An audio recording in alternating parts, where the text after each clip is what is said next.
Good morning বন্ধুরা, সোনালিস ক্যানভাসে সবাইকে জানাই অনেক অনেক স্বাগত। আমি সোনালি আর আজকে একটা নতুন ব্লগ নিয়ে চলে এসেছি। যে যেখান থেকে আজকে আমার এই ব্লগটা দেখছো সবাইকে জানাই অনেক অনেক ভালোবাসা এবং ধন্যবাদ। তো আজকের ভিডিওটা শুরু করলাম সকাল থেকে। স্কিপ না করে পুরো ভিডিওটা দেখার জন্য অনুরোধ রইল। আশা করছি প্রত্যেক দিনের মতো আজকের ব্লগটাও তোমাদের অনেক ভালো লাগবে। যেহেতু এখন মাম্মামের স্কুলে সামার ক্যাম্প চলছে, তো সেই জন্য সকাল থেকে এখন ব্যস্ততাটা একটু হলেও কম। মানে টিফিন তো বানাতেই হয়, সেটা হয়তো একটু দেরি করে বানালেও চলে।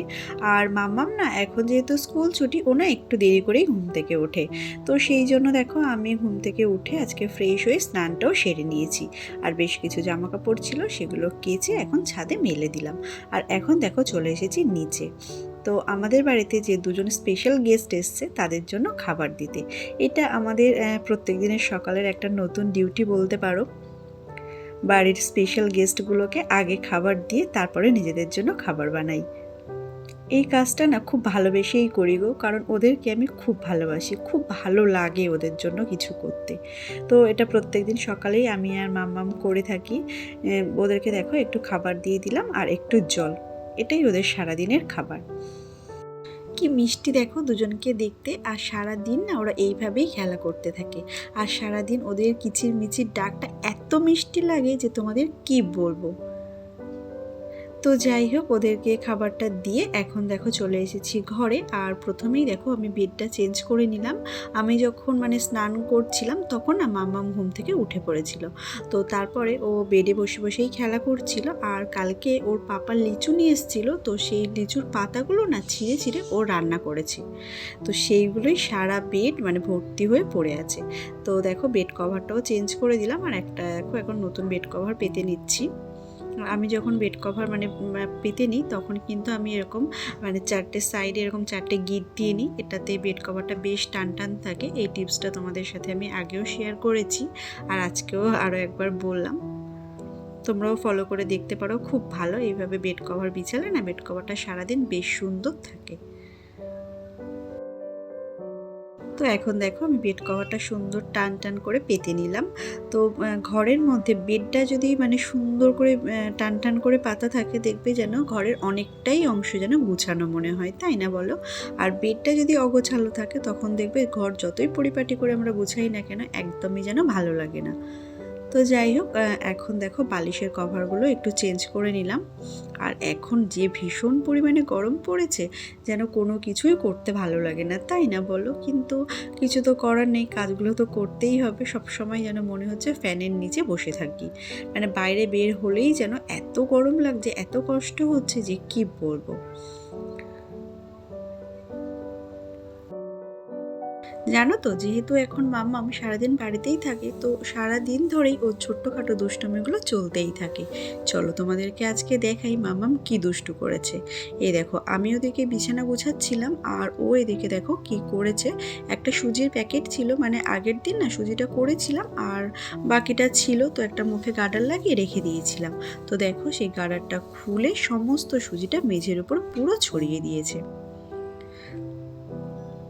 একটা করে কাজ শেষ হতে না হতেই যেন এখন একটা করে কাজ এসে পড়ছে, এমনই একটা ব্যাপার। তো কি আর করা যাবে, দেখো সারা মেঝে শুধু সুজি ভর্তি হয়ে গেছে। তো সেগুলোই এখন দেখো পরিষ্কার করে নিচ্ছি, কারণ দিদিটার জন্য ফেলে রাখলে দিদিটার তো আস্তে আস্তে অনেক দেরি হয়ে যাবে। আর এইভাবে মেঝের উপর সুজি পড়ে থাকলে হাঁটা যায় বলো? তো দেখো এখন সেই জন্য মেঝেটা ঝাড় দিয়ে সুন্দর করে পরিষ্কার করে নিচ্ছি। যেহেতু এখন সারাদিন বাড়িতে থাকে, তো সারাদিন ওর এরকম ছোট্টখাটো দুষ্টুমিগুলো তো সহ্য করতেই হবে, কিছু করার নেই। যদিও আমার মাম্মাম খুব বেশি কিছু দুষ্টু করে না, হয়তো ভুলবশতই সুজিটা পড়ে গেছে, হয়তো ইচ্ছে করেই ফেলেনি। তো কি আর করা যাবে, এখন দেখো সুজিটা ঝাড় দিয়ে সুন্দর করে ঘরটাকে পরিষ্কার করে নিলাম। সুজিটাও ঝাড় দিয়ে পরিষ্কার করা হয়ে গেল আর আমার ঘরটাও ঝাড় দেওয়া হয়ে গেল। তো এখন দেখো চলে এসেছি কিচেনে। রান্না করব না, হাজব্যান্ডের জন্য একটু লেবু জল বানিয়ে দেব, ও অফিসে বেরিয়ে যাবে আর ওর জন্য একটু বানিয়ে দেবো। আর ভাবলাম আমিও তাহলে একটু খেয়ে নিই, তো দুজনের জন্য 2 গ্লাস বানিয়ে নেব। এটা আমার ডেলি রুটিন না, যখনই আমার মাঝে মধ্যে খেতে ইচ্ছে করে তখন খাই। হাজব্যান্ড রেগুলার খায়, কিন্তু আমার যেদিন যেদিন মনে হয় আমি সেদিন খাই। তো আজকে ওর জন্য বানিয়ে দিচ্ছিলাম, তো ভাবলাম নিজের জন্য একটু বানিয়ে নিই। তো এই দেখো 2 গ্লাস লেবু জল বানিয়ে নিয়েছি। আর এখন দেখো এই আমন্ডগুলো কালকে রাত্রে ভিজিয়ে রেখেছিলাম, তো সেগুলোই এখন ছাড়িয়ে নিলাম, মাম্মামকে খেতে দেব। আর দেখো আমন্ডের সাথে না একটু কিশমিশ দিয়েছি। মাম্মাম না শুধু আমন্ড খেতে একদম পছন্দ করে না, যদিও আমার মনে হয় কোনো বাচ্চাই সেইভাবে এগুলো ভালোবেসে খায় না, কিন্তু যে কোনো উপায় তো খাওয়াতেই হবে, তাই না বলো? তো আমন্ডের সাথে একটু কিশমিশ দিলে ও কিন্তু খেয়ে নেয়। তো ওকে খেতে দিয়ে দিলাম। আর এখন দেখো চলে এসেছি ব্রেকফাস্ট বানাতে। ব্রেকফাস্টে আজকে একটু চাউমিন বানিয়ে দেবো। তো চাউমিনটা সিদ্ধ করে রেখে দিয়েছিলাম। আর এখন মানে বাড়িতে যা যা সবজি ছিল, গাজর, বিনস, ক্যাপসিকাম, তো সেগুলো একটু ভেজে নিচ্ছি। আজকে না মাম্মামকে ফ্রেশ করাতে একটু দেরি হয়ে গেছিলো, কারণ ওই যে মাম্মাম একদম ঘরের মধ্যে পুরো সুজি ছড়িয়ে দিয়েছিল, তো সেটা পরিষ্কার করতে করতে না বেশ সময় লেগে গেছে, জানো তো। বেডটা আমার গুছানো হয়েই গেছিলো, তারপরে যেহেতু সুজিটা পড়েছে, তো বেডেও কিছুটা পড়েছে, নিচেও পড়েছে, তো সব মিলিয়ে সব পরিষ্কার করতে করতে বেশ সময় লেগে গেছে। আর এখন দেখো আমার চাউমিনটা রেডি হয়ে গেছে। তো দেখো ব্রেকফাস্টটা সেরে মাম্মাম শুয়ে শুয়ে টিভি দেখছিল, আর আমি এখন দেখো একটু হাজব্যান্ড না সকালবেলা বাজারে গেছিলো, তো একটু আম আর একটু লিচু নিয়ে এসেছিলো, তো সেইগুলোই দেখো এখন গুছিয়ে নিচ্ছি। যদিও এই বৈশাখ জ্যৈষ্ঠ এই 2 মাস ভীষণই গরম থাকে, কিন্তু এই গরমের সময় যে ফলগুলো পাওয়া যায় সেগুলো কিন্তু বেশ ভালো, তাই না? তো এই গরমের ফলের মধ্যে আমার কিন্তু আমটা খুব পছন্দের একটা ফল, জানো তো। আমি আম খেতে খুব ভালোবাসি, আর আমার মাম্মাম লিচু খেতে খুব ভালোবাসে। তো সেই জন্য না মানে আম আর লিচু দুটো দেখো সবসময় আমাদের বাড়িতে একসাথেই আনা হয়। তো এই দেখো আম আর লিচুগুলো গুছিয়ে নিয়েছি, আর তার মধ্যে মাম্মামকে কয়েকটা লিচু ছাড়িয়ে দিয়েছি, তো মাম্মাম এখন সেগুলোই খাচ্ছে। আর আমি দেখো চলে এসেছি ওয়ার্ড্রপটা গুছিয়ে নিতে। বেশ কয়েকদিন ধরেই ভাবছিলাম যে ওয়ার্ড্রপটা একটু ভালোভাবে গুছিয়ে নেব, কিন্তু একদমই না সময় সুযোগ কোনোটাই হচ্ছিল না। আর যা ভীষণ পরিমাণে গরম পড়েছে, তো ভালোও লাগছিল না করতে। কিন্তু আজকে ভাবলাম যে হাতে একটু সময় আছে, তাহলে ওয়ার্ড্রপটা ভালোভাবে গুছিয়ে নিই। আর আমি না মানে একটা ফুল ভিডিও দেওয়ার চেষ্টা করব যে আমার ওয়ার্ড্রপটা আমি সম্পূর্ণ কিভাবে গুছিয়ে রাখি। তো এই দেখো জামা কাপড়গুলো সমস্ত বের করে নিয়েছি, আর আমি না একদম এই নিচের ফ্লোরটাতে কিন্তু সমস্ত পেডিকোট আর আমার নাইটিগুলোকে গুছিয়ে রাখি। আমার প্রত্যেকটা ফ্লোরে কিন্তু আমি এইভাবে আলাদা আলাদা জিনিস গুছিয়ে রাখি, এতে আমার অনেকটাই সুবিধা হয়, মানে কোনো জিনিসের সাথে কোনো জিনিস গুলিয়ে যায় না। তো দেখো এইভাবে পিছন সাইডটা কিন্তু সমস্ত পেডিকোটগুলো গুছিয়ে রাখি, আর সামনেরগুলো নাইটি গুছিয়ে রাখি। যেহেতু মানে শাড়ি সবসময় পরা হয় না, তো সেই জন্য ওগুলো খুব বেশি প্রয়োজন পড়ে না, তো সেই জন্য ওটা পিছন সাইডে রেখে দিই, আর ফ্রন্টে দেখো সব নাইটিগুলোকে রেখে দিই এইভাবে।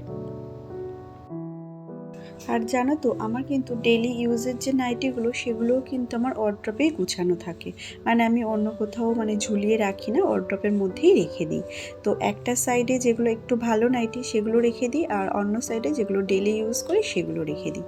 তো এই দেখো সুন্দরভাবে নাইটিগুলো সব গুছানো হয়ে গেছে। তো আজকে অন্য কিছু আর গুছালাম না, কুর্তি, শাড়ি এগুলো ভাবছি কালকে গুছিয়ে নেব। আর দেখো 12টা মতো বেজে গেছিলো, তো সেই জন্য দেখো মাম্মামকে স্নান করিয়ে দিয়েছি। তো মাম্মামের জামা কাপড় পরিয়ে দিলাম, আর এখন দেখো চলে এসেছি কিচেনে রান্না করার জন্য। তো সকালে তো আমাদের রান্না হয়ে গেছিলো, আর এখন আমি একটু মাম্মামের জন্য রান্না করে নিচ্ছি। তো দেখো পেঁপে আর আলু দিয়ে আর একটু মাছ দিয়ে ঝোল করে নিচ্ছি। তো আমার এই ধরনের ভিডিওগুলো তোমাদের কেমন লাগে সেটা তো আমি জানি না, তোমরা যদি একটা লাইক করো বা কমেন্ট করে আমাকে জানাও, তাহলে আমি বুঝতে পারবো যে আমার ভিডিওগুলো তোমাদের ভালো লাগছে কি না। আর আমি অনেক বেশি ইন্সপায়ার হব আরও নতুন নতুন ভিডিওগুলো বানানোর জন্য। তো এই দেখো আমার মাছের ঝোলটা প্রায় রেডি হয়ে গেছে। তো যে সমস্ত বন্ধুরা অলরেডি আমার চ্যানেলটাকে সাবস্ক্রাইব করে দিয়েছো তাদেরকে তো অনেক অনেক ধন্যবাদ, আর যে সমস্ত বন্ধুরা এখনও পর্যন্ত সাবস্ক্রাইব করোনি তারা ঝটপট করে আমার চ্যানেলটাকে সাবস্ক্রাইব করে দাও। তো দেখো আমার মাছের ঝোলটা হয়ে গেছে, আর চলো তোমাদেরকে দেখিয়ে দিই আজকে আমাদের দুপুরের মেনুতে কি কি ছিল। তো এই দেখো এটা আমাদের জন্য মাছের ঝোল ছিল, আর এটা হচ্ছে একটা মাছ ভাজা আছে, আর এই যে কলা ভাজা হয়েছিল, তো বেশি নেই অল্প একটু আছে। তো এটাই হচ্ছে আজকে দুপুরের মেনু। সত্যি বলতে এই গরমের মধ্যে না মানে যত তাড়াতাড়ি রান্নাটা কমপ্লিট করে নেওয়া যায় যেন ততই ভালো।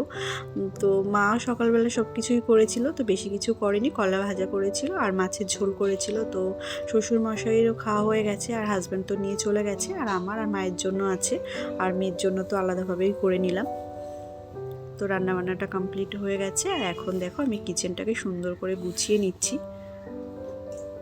তো দেখো এখন হচ্ছে বিকালবেলা আর আমি আর মাম্মাম না দুপুরবেলা খাওয়া দাওয়া করার পর বেশ কিছুটা সময় রেস্ট নিয়েছিলাম।